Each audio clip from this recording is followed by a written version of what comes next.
ಅಭಿಮಾನ್ ಸ್ಟುಡಿಯೋದಲ್ಲಿನ ಸಾಹಸ ಸಿಂಹ ವಿಷ್ಣುವರ್ಧನ್ ಅವರ ಸಮಾಧಿ ನೆಲಸಮ ಆಗಿರ್ತಕ್ಕಂಥದ್ರ ಬೆನ್ನಲ್ಲೇ ಸಾಕಷ್ಟು ಅಭಿಮಾನಿಗಳು ಆಕ್ರೋಶವನ್ನು ವ್ಯಕ್ತಪಡಿಸ್ತಾ ಇದ್ದಾರೆ. ಸೊ ಹಾಗಾದರೆ ಈ ಸಂದರ್ಭಕ್ಕೆ ಈಗಾಗಲೇ ಹಿಂದೆ ಕೂಡ ಈ ವಿವಾದದ ಬಗ್ಗೆ ಸಾಕಷ್ಟು ಸಂದರ್ಭದಲ್ಲಿ ಸ್ಪಷ್ಟನೆ ಅಭಿಮಾನಿಗಳಿಗೆ ಸಿಕ್ಕಿದೆ. ಒಂದಿಷ್ಟು ಕೋರ್ಟ್ ವಿವಾದದಲ್ಲಿರ್ತಕ್ಕಂಥ ವಿಚಾರದ ಬಗ್ಗೆ ಕೂಡ ಮಾಹಿತಿ ಇದೆ. ಅದೆಲ್ಲವನ್ನು ಹೊರತುಪಡಿಸಿ ಬಾಲಕೃಷ್ಣ ಅವರ ಕುಟುಂಬ ಸದಸ್ಯರು, ಬಾಲಕೃಷ್ಣ ಅವರ ಮಗಳು ಗೀತಾ ಬಾಲಕೃಷ್ಣ ಅವರು ಈಗೇನು ಹೇಳ್ತಾರೆ ಅಂತ ಕೇಳೋಣ. ಮೇಡಮ್, ಈಗ ಮೊದಲನೇದಾಗಿ ಅಂದರೆ ಈ ವಿವಾದ ಯಾವಾಗೂ ಇತ್ತು. ಈ ವಿವಾದ ಇದ್ದಾಗಲೇ ಕೂಡ ವಿಷ್ಣುವರ್ಧನ್ ಅವರ ಅಂತ್ಯ ಸಂಸ್ಕಾರ ಅಲ್ಲಿ ಮಾಡಲಾಯಿತು.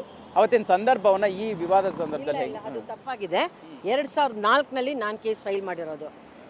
ಇದು ಬಂದ್ಬಿಟ್ಟು ವಿಷ್ಣುವರ್ಧನ್ ಅವ್ರ ಸಮಾಧಿ ನಮ್ಮ ಗಮನಕ್ಕೆ ಬಂದಿದ್ದು 2010ನಲ್ಲಿ.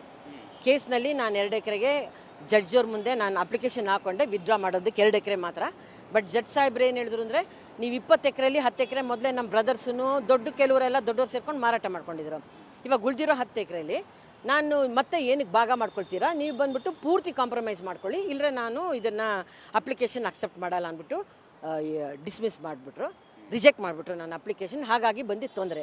ಆವಾಗಲೇ ಏನೋ ಒಂದು ಸಮಸ್ಯೆ ಇತ್ತು ಅಂದರೆ, ನಾನು ಭಾರತೀಯವ್ರಿಗಾಗಲಿ ಅವರು ಸೆಕ್ರೆಟ್ರಿ ವಿಷ್ಣುವರ್ಧನ್ ಟ್ರಸ್ಟ್ ಸೆಕ್ರೆಟ್ರಿ ಆದ ವಿಶುಕುಮಾರ್ ಸರ್ ಎಲ್ಲರಿಗೂ ಹೇಳಿದೆ, ನಾನು ತೊಂದರೆ ಕೊಡಲ್ಲ 2 ಎಕರೆಗೆ, ಅವ್ರು ಮಾಡ್ಕೊಳ್ಳಿ, ಏನು ಮೆಮೊರಿಯಲ್ ಕಟ್ಕೊಳ್ಳಿ, ನಾನು ತೊಂದರೆ ಕೊಡಲ್ಲ, ಬಟ್ ಕೇಸ್ ವಿತ್ಡ್ರಾ ಮಾಡಲ್ಲ ಅಂತ.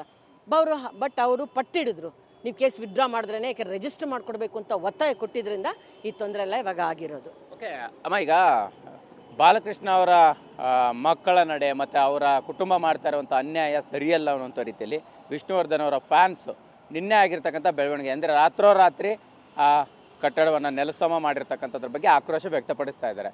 ಇಡೀ ಶಾಪ ಕೂಡ ಆಗ್ತಾ ಇದ್ದಾರೆ, ಈ ರೀತಿ ಆಗಬಾರ್ದಾಗಿತ್ತು ಅನ್ನೋಂಥ ರೀತಿಯಲ್ಲಿ. ಅದನ್ನು ಹೆಂಗೆ ತಗೊಳ್ತಾ ಇದೆ ಕುಟುಂಬ ಅಂತ? ಅಲ್ಲ, ಒಂದು ನನಗೆ ಗಮನಕ್ಕೆ ಬಂದಿದ್ದು, ನಿನ್ನೆ ನಾನು ನ್ಯೂಸ್ ಪೇಪರ್ನಲ್ಲಿ ಓದಿದೆ, 10 ಎಕರೆ ಹೈಕೋರ್ಟ್ ಆರ್ಡರ್ ಮುಖಾಂತರ ಇವರು ವಿಷ್ಣುವರ್ಧನ್ ಸಮಾಧಿಯನ್ನು ಒಂದು ನೆಲವು ಪಡಿಸಿದ್ದಾರೆ ಅಂತ.